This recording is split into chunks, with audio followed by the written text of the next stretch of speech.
بسم اللہ الرحمن الرحیم۔ ہیلو فرینڈ، السلام علیکم ورحمۃ اللہ وبرکاتہ۔ آپ دیکھ رہے ہیں میری پہچان پاکستان،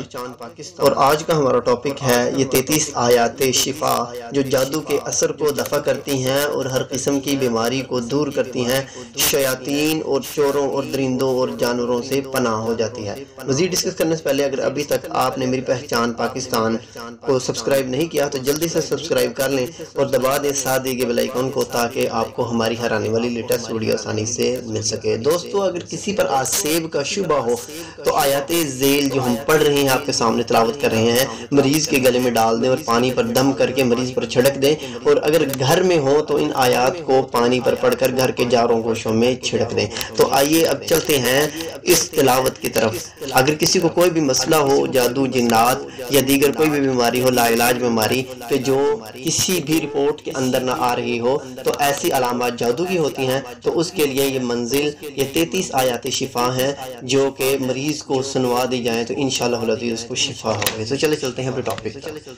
اعوذ باللہ من الشیطان الرجیم، بسم اللہ الرحمن الرحیم، الحمد للہ رب العالمین، الرحمن الرحیم، مالک یوم الدین، ایاک نعبد و ایاک نستعین، اہدنا الصراط المستقیم، صراط الذین انعمت علیہم غیر المغضوب علیہم ولا الضالین۔ الف لام میم، ذلك الكتاب لا ريب فيه هدى للمتقين الذين يؤمنون بالغيب ويقيمون الصلاة ومما رزقناهم ينفقون والذين يؤمنون بما أنزل إليك وما أنزل من قبلك وبالآخرة هم يوقنون أولئك على هدى من ربهم وأولئك هم المفلحون وإلهكم إله واحد لا إله إلا هو الرحمن الرحيم الله لا إله إلا هو الحي القيوم لا تأخذه سنة ولا نوم له ما في السماوات وما في الأرض من ذا الذي يشفع عنده إلا بإذنه يعلم ما بين أيديهم وما خلفهم ولا يحيطون بشيء من علمه إلا بما شاء وسع كرسيه السماوات والأرض ولا يؤوده حفظهما وهو العلي العظيم لا إكراه في الدين قد تبين الرشد من الغي فمن يكفر بالطاغوت ويؤمن بالله فقد استمسك بالعروة الوثقى لا انفصام لها والله سميع عليم الله ولي الذين آمنوا يخرجهم من الظلمات إلى النور والذين كفروا أولياءهم الطاغوت يخرجونهم من النور إلى الظلمات أولئك أصحاب النار هم فيها خالدون لله ما في السماوات وما في الأرض وإن تبدوا ما في أنفسكم أو تخفوه يحاسبكم به الله فيغفر لمن يشاء ويعذب من يشاء والله على كل شيء قدير آمن الرسول بما أنزل إليك من ربه والمؤمنون كل آمن بالله وملائكته وكتبه ورسله لا نفرق بين أحد من رسله وقالوا سمعنا وأطعنا غفرانك ربنا وإليك المصير لا يكلف الله نفسا إلا وسعها لها ما كسبت وعليها ما اكتسبت ربنا لا تؤاخذنا إن نسينا وأخطأنا ربنا ولا تحمل علينا إصرا كما حملته على الذين من قبلنا ربنا ولا تحملنا ما لا طاقة لنا به واعف عنا واغفر لنا وارحمنا أنت مولانا فانصرنا على القوم الكافرين شهد الله أنه لا إله إلا هو والملائكة وأولو العلم قائما بالقسط لا إله إلا هو العزيز الحكيم قل اللهم مالك الملك تؤتي الملك من تشاء وتنزل الملك ممن تشاء وتعز من تشاء وتذل من تشاء بيدك الخير إنك على كل شيء قدير تولج الليل في النهار وتولج النهار في الليل وتخرج الحي من الميت وتخرج الميت من الحي وترزق من تشاء بغير حساب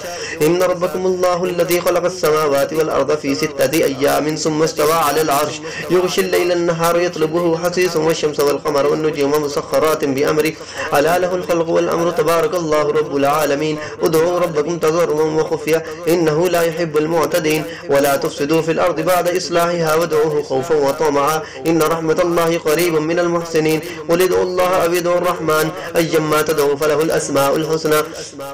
ولا تجهر بصلاتك ولا تخافت بها وابتغ بين ذلك سبيلا وقل الحمد لله الذي لم يتخذ ولدا ولم يكن له شريك في الملك ولم يكن له ولي من الذل وكبره تكبيرا أفحسبتم أنما خلقناكم عبثا وأنكم إلينا لا ترجعون فتعالى الله الملك الحق لا إله إلا هو رب العرش الكريم ومن يدعو مع الله إلها آخر لا برهان له به فإنما حسابه عند ربه إنه لا يفلح الكافرون وقل رب اغفر وارحم وأنت خير الراحمين بسم الله الرحمن الرحيم والصافات صفا فالزاجرات زجرا فالتاليات ذكرا إن إلهكم لواحد رب السماوات والأرض وما بينهما ورب المشارق إنا زينا السماء الدنيا بزينة الكواكب وحفظا من كل شيطان مارد لا يسمعون إلى الملأ الأعلى ويقذفون من كل جانب دحورا ولهم عذاب واصب إلا من خطف الخطفة فأتبعه شهاب ثاقب فاستفتهم أهم أشد خلقا أم من خلقنا إنا خلقناهم من طين لازب يا معشر الجن والإنس إن استطعتم أن تنفذوا من أقطار السماوات والأرض فانفذوا لا تنفذون إلا بسلطان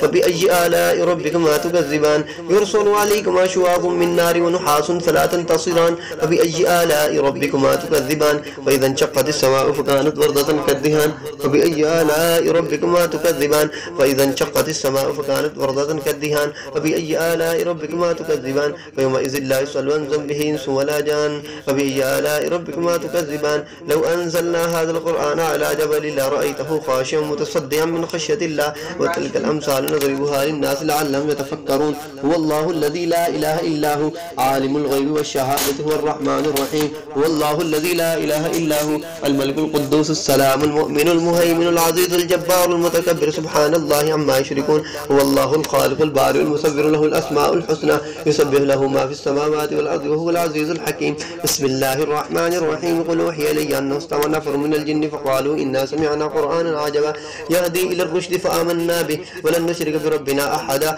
وأنه تعالى جد ربنا ما اتخذ صاحبة ولا ولدا وأنه كان يقول سفيهنا على الله شططا بسم الله الرحمن الرحيم قل يا أيها الكافرون لا أعبد ما تعبدون ولا أنتم عابدون ما أعبد ولا أنا عابد ما عبدتم ولا أنتم عابدون ما أعبد لكم دينكم ولي دين بسم الله الرحمن الرحيم قل هو الله أحد الله الصمد لم يلد ولم يولد ولم يكن له كفوا أحد بسم الله الرحمن الرحيم قل أعوذ برب الفلق من شر ما خلق ومن شر غاسق إذا وقب ومن شر النفاثات في العقد ومن شر حاسد إذا حسد بسم الله الرحمن الرحيم قل أعوذ برب الناس ملك الناس إله الناس من شر الوسواس الخناس الذي يوسوس في صدور الناس من الجنة والناس